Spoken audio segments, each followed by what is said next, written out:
जिनकी पुण्य स्मृति में यह कार्यक्रम प्रसारित हो रहा है, ऐसे श्रीमान स्मृति शेष श्रीमान राम सुमज मिश्र जी इस कार्यक्रम का जो संयोजन कर रहे हैं, ऐसे अरुण कुमार मिश्र जी,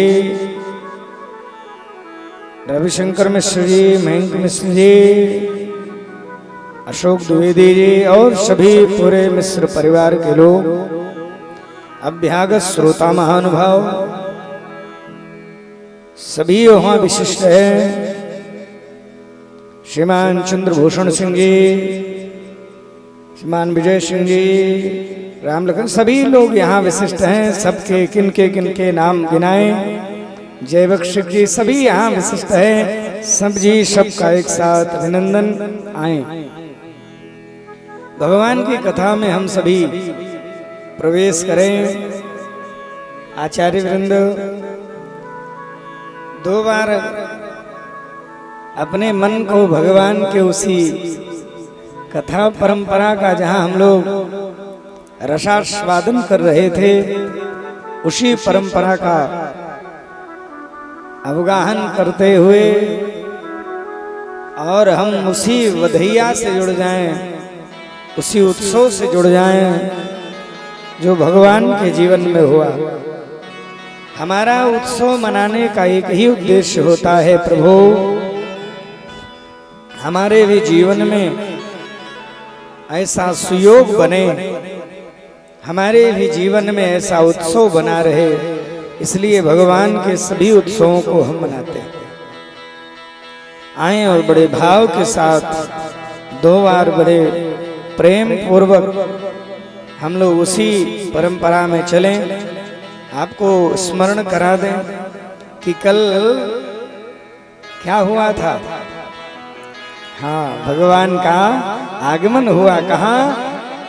मथुरा में आगमन हुआ और भगवान नंद जी के यहाँ पहुंच गए।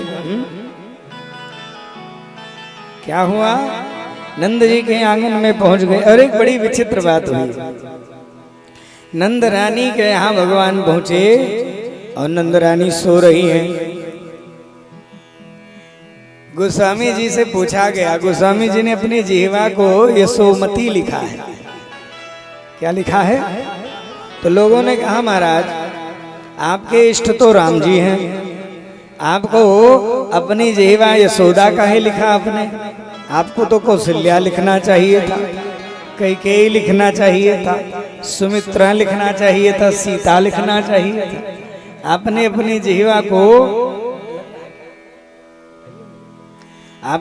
जिह्वा को महाराज यशोमती लिख दिया है। ऐसा क्यों? तो गोस्वामी जी रोने लगे। गोस्वामी जी ने कहा, सुनो भैया, ये कौशल्या कोई साधारण नहीं है। यशोदा की बात छोड़ दीजिए, कौशल्या कैकेयी सुमित्रा जानते हो कौन है? कौन महाराज? कहा, क्रिया शक्तिश्च कौशल्या, ज्ञान शक्तिश्च कौशल्या, असुमित्रो पासनात्मिका, अक्रिया शक्तिश्च कैकेयी, वेदो दशरथो नृपः।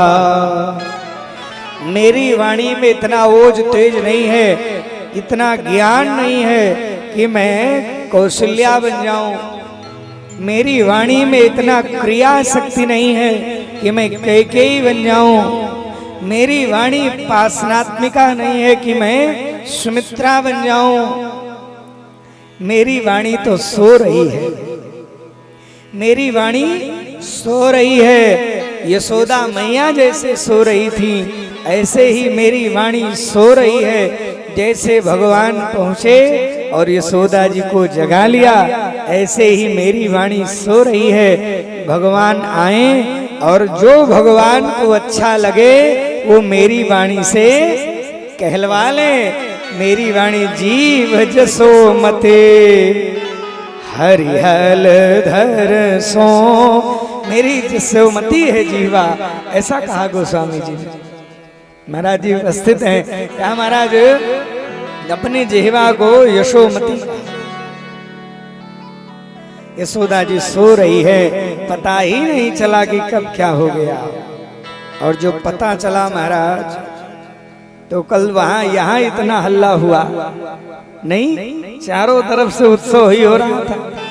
और वहां कितना उत्सव हुआ होगा, चारों तरफ से जो जहां से सुना, 84 कोष का वह व्रज मैया ध्यान से सुनना, पूरा आनंद में भर गया। चारों तरफ आनंद की वर्षा हो रही है। जो जहां से सुन रहे हैं, कोई बधाई देने जा रहा है, कोई बधाई लेने जा रहा है, कोई बधाई लुटाने जा रहा है, कोई बधैया। ये बधाई शब्द सब में प्रयोग हो सकता है। यहाँ विद्वानों की सभा है महाराज, कई शिक्षक गण उपस्थित हैं। निवेदन करूं, हाँ आप लोग तो है ही है।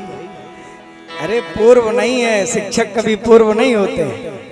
हाँ, सब हमेशा शिक्षक बने रहते हैं। बोलिए भक्तवत्सल भगवान की। निवेदन करूं, कहा महाराज चारों तरफ बधैया हो रही थी। उसी में नंद बाबा की 2 ठो बहनें थी, जानती हो नाम? एक का नाम है नंदा और दूसरी का नाम है सुनंदा। ये दोनों पहुंच गई। ए भाभी 80 बरस में छोरा भयो है। कितने? 80 बरस की हो गई थी यशोदा मैया। उम्र लिखी नहीं है, लेकिन ऐसे ही लिखा है कि माने संतान होने की उम्र खत्म हो गई थी, वृद्धा हो गई थी, तब हुए है ना। तो कहा हमारे भैया 80 बरस की हो गई हो, 80 बरस में ऐसा सुंदर छोरा भयो है तो नेक तो मोटा चाहिए नहीं, ऐसा सामान्य वाला नेक नहीं चलेगा, पुस्तैनी वाला कंगन लेना है हमें। सारी दौड़ पड़ी और जा करके लगी मांगने। आए हम लोग भी वहीं से प्रारंभ करते हैं।